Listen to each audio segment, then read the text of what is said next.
श्री स्वामी समर्थ. तुम्हा सर्वांचं आपल्या चॅनलमध्ये मनापासून स्वागत आहे. आपण नेहमीच आपल्या स्वामी सेवेकरी परिवारामध्ये आलेले जे अनुभव आहे ते तुमच्यासोबत शेअर करत असते आणि आयुष्यामध्ये स्वामींवरती विश्वास वाढावा, स्वामींची सेवा करण्याचं म्हणजे हे व्हावं, स्वामींची सेवा करण्याची तीव्र इच्छा व्हावी, यासाठी प्रत्येक स्वामी सेवेकराला स्वामींची महती सांगणारे हे अनुभव आहे जे मी तुमच्यासोबत शेअर करत असते. अनुभव खूप सुंदर आहे. एका आईची तिच्या लेकरासाठी किती तळमळ असते, यमाकडूनही त्याचे प्राण ती परत आणू शकते, असा आजचा स्वामी अनुभव आहे. तारक मंत्र सगळ्यांनाच माहिती आहे. तारणारा, संकटातून तारणारा, जे व्याधींनी ग्रासले आहे त्याची सुटका करणारा असा तारक मंत्र, जो की महाराजांचा कृपा आशीर्वाद आपल्यासाठी आहे. आणि आज त्या तारक मंत्राचा एवढा सुंदर अनुभव एका ताईंना आलेला आहे. तर ताईंचं नाव आहे निकिता आणि त्या ताईंना एवढा सुंदर अनुभव येईल आणि महाराष्ट्रांना एवढी प्रत्यक्षात प्रचिती देईल तारक मंत्राच्या तीर्थाची, हे म्हणजे विश्वास न बसण्यासारखा आहे, पण अनुभव खरा आहे. तर अनुभव असा आहे की ताईंचा मुलगा 4 वर्षाचा आहे. ताई खूप दिवसापासून स्वामी सेवेत होत्या. ताईंचे पारायण चालायचे, नित्यसेवा चालायची आणि अचानकच मध्ये त्या बाळाची तब्येत एवढी बिघडली, त्या बाळाला डेंग्यू झाला आणि डेंग्यू नंतर त्याला भयंकर ताप होता. त्या तापेमध्ये त्याला ऍडमिट करण्यात आलं. भरपूर दिवस त्याची ट्रीटमेंट चालली, तरी त्या बाळात कुठला सुधारणा होत नव्हती. 4 वर्षाचं बाळ ते, एवढी त्याची तब्येत खालावलेली, अक्षरशः त्या बाळाकडे बघितल्याही जात नव्हतं, एवढी त्याची तब्येत बिघडलेली. म्हणजे असं डॉक्टरांनी त्या बाळाची आशा सोडून दिली होती, एवढी बेकार त्या बाळाची अवस्था झाली होती. त्याला सारखं लूज मोशन व्हायचं, उलट्या सुरू व्हायच्या, भयंकर असा ताप असायचा आणि शिवाय डेंग्यू.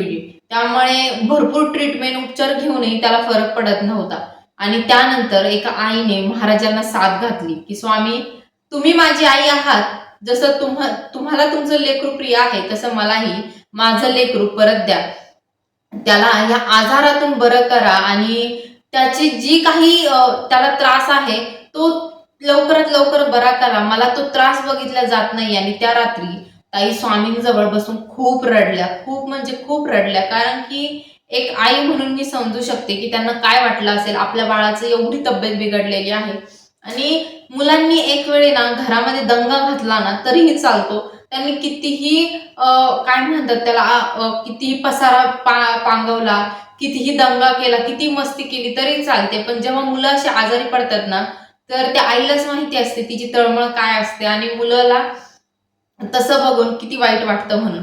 तर तसंच ताईंसोबतही झालं.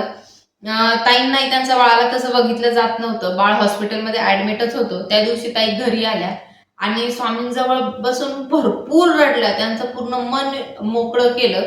त्यानंतर त्यांनी तारक मंत्र, त्यांच्या लक्षात आला की मी माझ्या बाळाला तारक मंत्राचा तीर्थ देऊन बघते म्हणून. त्यानंतर त्यांनी तारक मंत्राची सेवा केली. त्यावेळी 11 वेळा नाही, 21 वेळा नाही, 51 वेळा नाही, 108 वेळा ताई त्या ग्लासावर तारक मंत्र म्हणत होत्या. अर्धी रात्र त्यांनी त्या स्वामींसमोर बसून तारक मंत्राची सेवा केली आणि दुसऱ्या दिवशी ते पाणी बाळासाठी घेऊन गेल्या.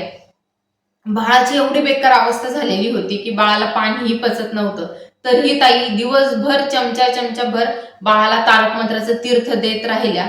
तसंच ताईंनी दुसऱ्या दिवशी केलं. 11 वेळा 21 वेळा तारक मंत्र म्हणत राहिल्या. ते तीर्थ बाळासाठी घेऊन जा, बाळाला पाणी दिलं आणि खरंच तारक मंत्राच्या तीर्थाचा चमत्कार झाला. बाळाच्या तब्येतीमध्ये हळूहळू सुधारणा व्हायला लागली. जे बाळ इतके दिवस ट्रीटमेंटला सपोर्ट करत नव्हतं ते ट्रीटमेंटला सपोर्ट करायला लागलं आणि बघता बघता बाळ एकदम ठीक झालं. त्यानंतर ताई त्याला स्वामींच्या केंद्रात घेऊन गेला, दर्शन वगैरे घेतलं आणि एका आईसाठी महाराजांनी तिचं बाळ परत केलं की जो बाळ मरणाच्या दारामधून परत आला.